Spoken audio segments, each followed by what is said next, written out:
I love playing Path of Exile 2, and if you're watching this, you probably do too. Or you hate playing it, and it's just another one of those complicated relationships in your life. Regardless, we're on the same team here. We both play Path of Exile 2, and we would like it to be a better game. That's a statement everyone here should be on board with, right? So if we're yearning for PoE 2 to become a better game, especially as we sit here on the cusp of what could be the largest release in Path of Exile 1 or 2 history, the legendary PoE 2 1.0, we should probably discuss what's wrong with the game right now and we hope to see fixed either in these upcoming mini leagues or the 1.0 release itself. Well, fellow Exile, you saw the thumbnail. You saw the title, you know what this video is. It's everything wrong with Path of Exile 2 in 2026, what they need to fix before 1.0. And if you know me, hi, welcome back. And if you don't, hi, I'm Talkative Tri. I'm glad you're here. This is a channel for all things Path of Exile 2 and other things I'm passionate about. And today, we're going to get a little critical. Before we step through the town portal and start throwing a couple stones at grinding your games, here's some context about me. I've played Path of Exile 2 since day one of early access, racking up around 600 hours in the game since then.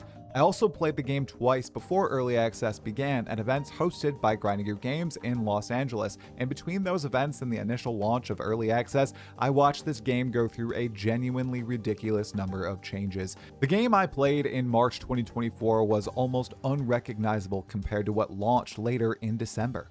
Then it changed again between 0.1 and 0.2, then 0.2 and 0.3, then 0.3 and 0.4, then 0.4 and 0.5, and now we're sitting here on the cusp of 0.55, looking at a Path of Exile 2 that is completely different from what we were playing just over a year ago. But somehow, if you squint hard enough, I heard you can actually see Path of Exile 1.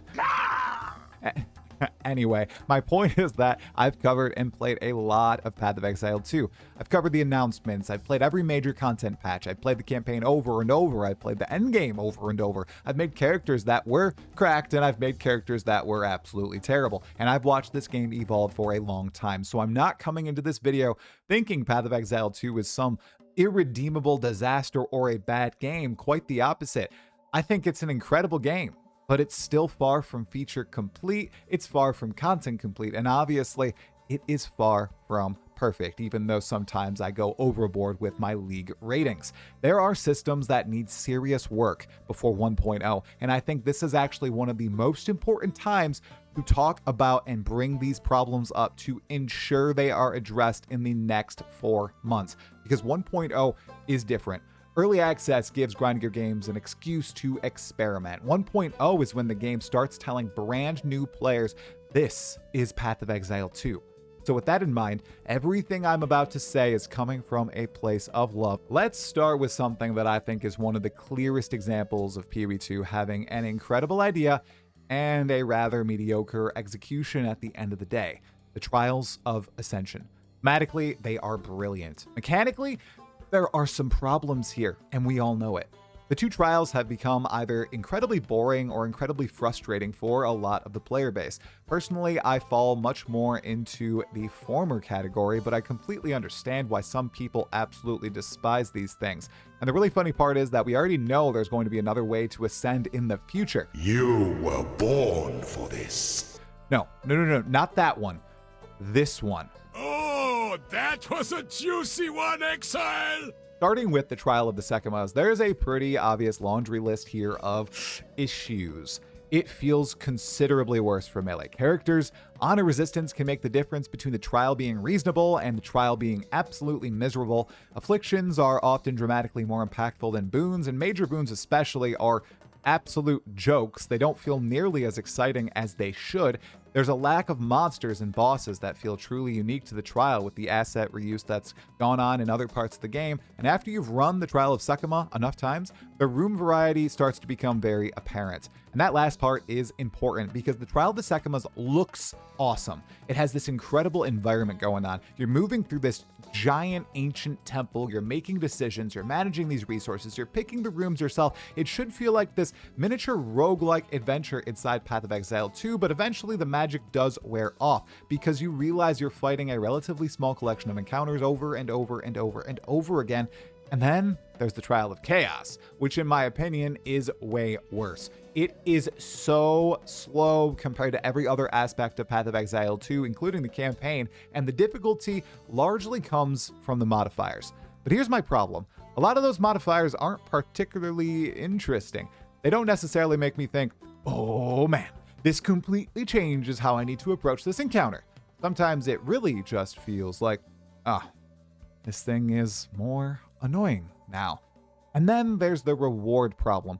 Why am I doing this? What am I working toward? What exciting thing could happen here? Yes, I know there is the Gambit drop at the end, but the Trial Master is cool, the setting is cool, the concept is cool, but the actual gameplay loop and even the rewards most of the time don't live up to this fantasy here. And that's really the problem with both trials.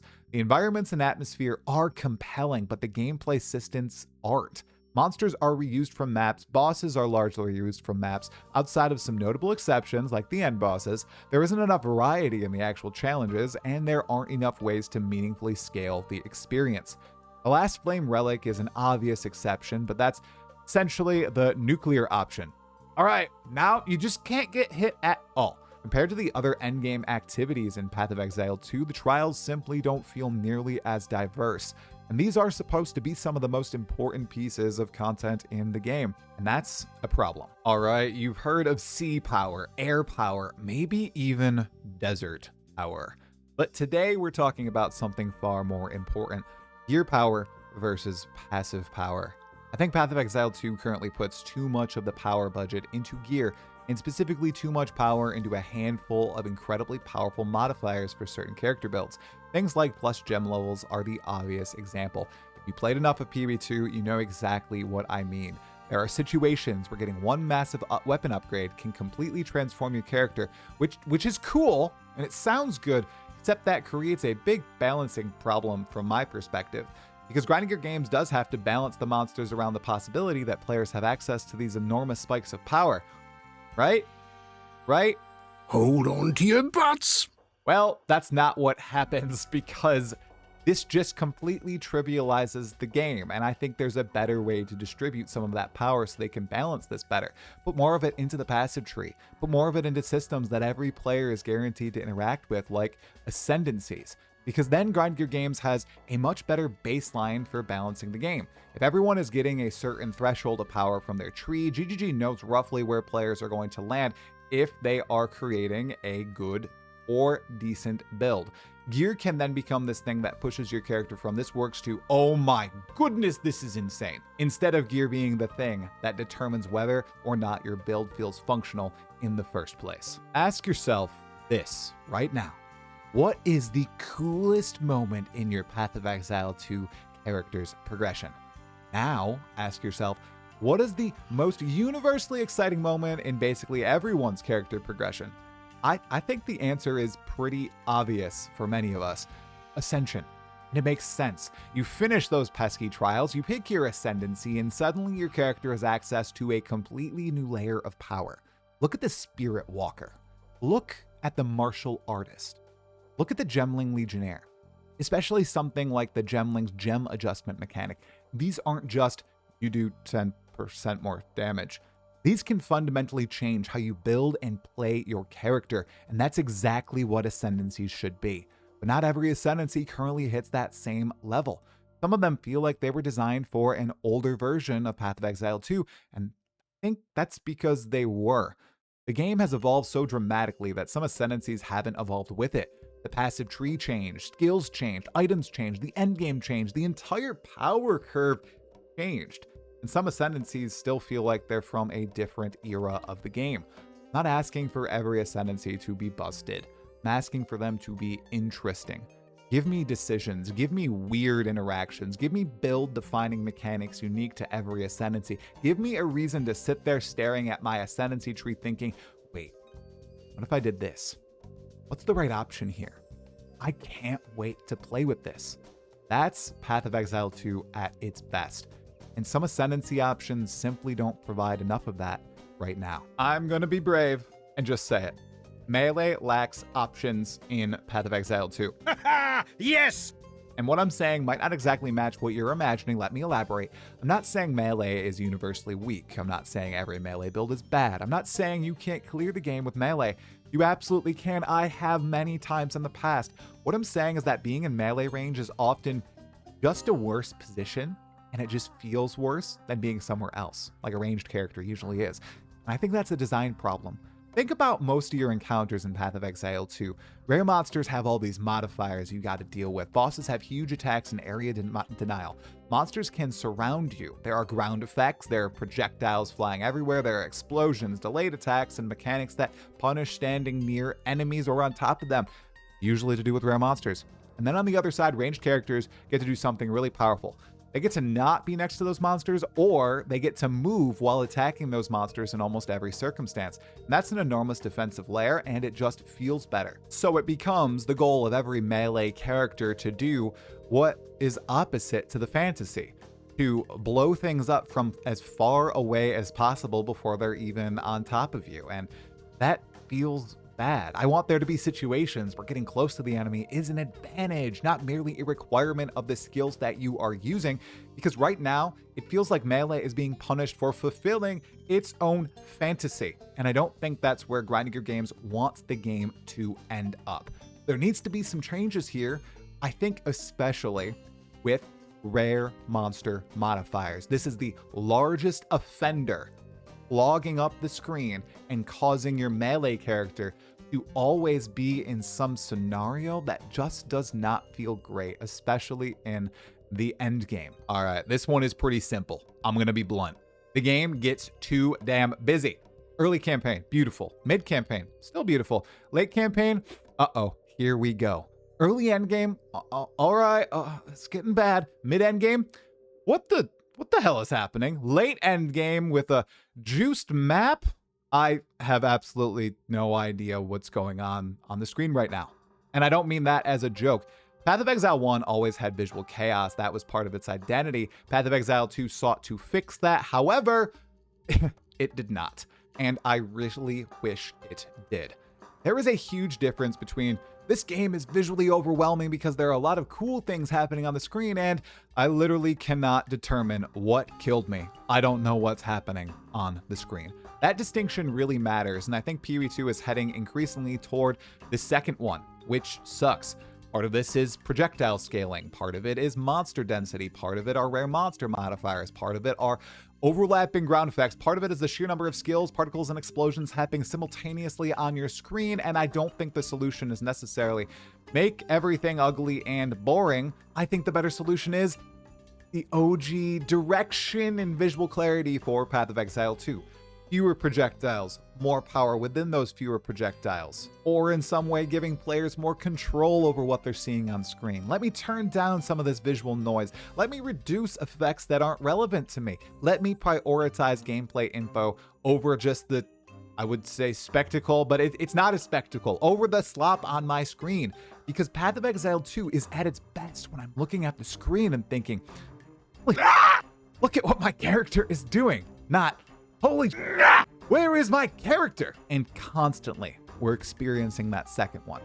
I know this is not where GGG would like the game to be, so I really hope they work to solve this. I don't know what's best. Hopefully they do. Now, this next one is a massive one for me personally, and it's something I genuinely believe GGG will add eventually, but I would argue that 1.0 is the perfect opportunity to introduce it. Let's say it together, guys. Aspirational content. Path of Exile 2 has always had this concept of, okay, I beat the game, now what? And that's one of the things that makes these games so addictive. There should be content that isn't simply do maps, but harder. I want something that makes me look at my character and think, I need to completely rebuild this character if I want to do that. Or I need to invest a crap ton in my character to actually have a chance against this boss.